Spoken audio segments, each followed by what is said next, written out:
What's up guys, Motorsmith here, and this is sadly the result of leaving your bike down for about 2.5 months.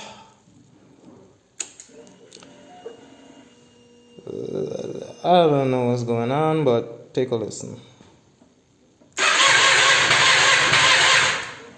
There we go. I am not happy.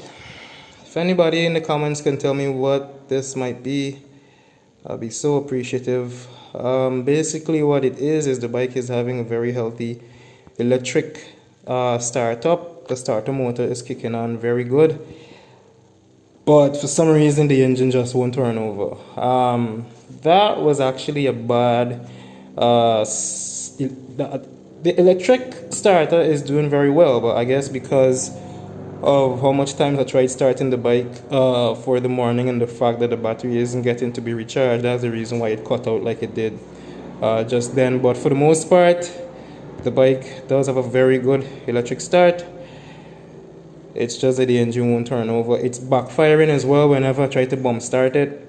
I'm getting some loud sputters out the exhaust, rich mixture as well. So anybody can tell me what's going on, really appreciate it.